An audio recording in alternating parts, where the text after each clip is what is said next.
السلام عليكم ورحمة الله وبركاته walaalahayga qaaliya meel kasta oo adduunka aad ka joogtaan waa walaashiin Mulki Xasan Maxamed oo idin leh caafimaad iyo barwaaqo ku noolaada. Maanta waxaan idin wadaa qiso aad iga yaabisay. Qisadaasna waxay ku dhacday gabar Soomaaliyeed. Gabadha Soomaaliyeed waxay isguursadeen wiil Soomaali ah oo jooga South Africa. Kadib muddo markay ka soo wareegatay wuxuu dib ugu soo noqday wadankii, sidii ayayna ku aqal galeen, sidii ayayna guurkoodii ku hirgalay. Alxamdulillaah, muddo markay ka soo wareegatay wiilkii wuxuu ku noqday wadankii uu shaqada u tagay ee South Africa ahaa. Kadib gabadhii waxay dhashay wiilkiina wuu ka saqiiray oo Ilaahay subxaanahu wa tacaala ayaa ka jeclaaday. Muddo ayaa ka soo wareegatay, wax badan waxay taleefan dirtaba wuu la soo xiriiri jiray, laakiin waxaa ku adkaatay inuu dib ugu soo noqdo wadankii oo wiilkii aad ayuu u cagajiiday. Muddo badan ayay taleefan kala xiriiri jirtay, laakiin ma ay u suurtagelin inuu imaado. Muddo 2 sano ah markay sugaysay ayaa waxaa u imaatay gabadhii naag socoto kuna tiri iyo waran saaxiibay, meeshii ayaa la isku xal wareystay. Kadib gabadhii ayaa ku tiri wili muusan imaan miyaa ninkaagii? Markaasay tiri maya abbaaya ma imaanin, waan iska sugayaa, waqtiga ayaa iska dhiman. Gabadhii ayaa waxaa ku tiri nakeen waxaan kuu geynayaa wadaad quraanka akhriyo, kadibna wuu ku soo noqon doonaa ninkaagii. Gabadhii markay ninkii u tagtay, ninkii saaxiroola ayuu ahaa, laakiin ayada ma aysan fahansaneen.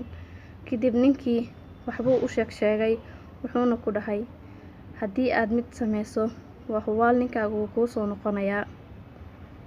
Subxaanallah, gabadhii ayada xumaantii uu ninkaas ka dalbaday way ka aqbashay oo ahayd inay u dhaqmaan sidii dad isqabo kaleeta.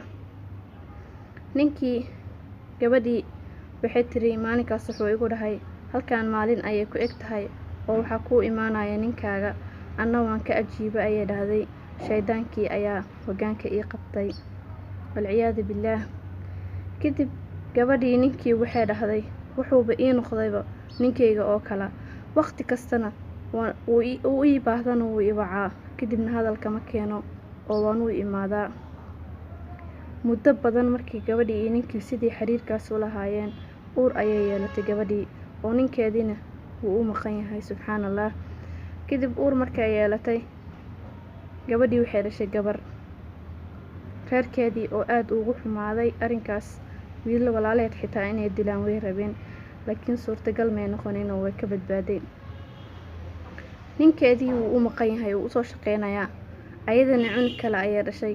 Taasna waxaa sababtay naagtii imaatay gurigaas ee fidnadana dhex istaajisay gabadhaas.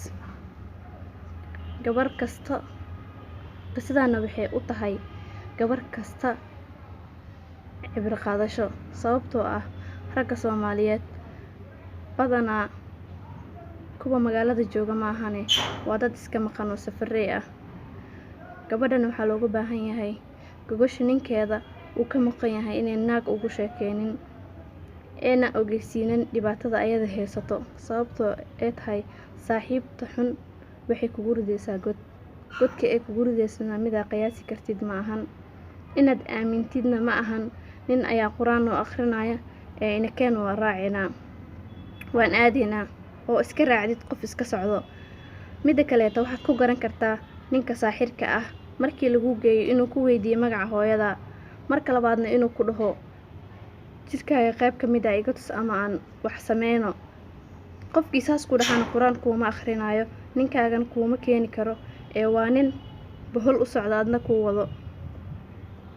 In lagu sirana ma ahan, in bohol lagugu ridana ma ahan.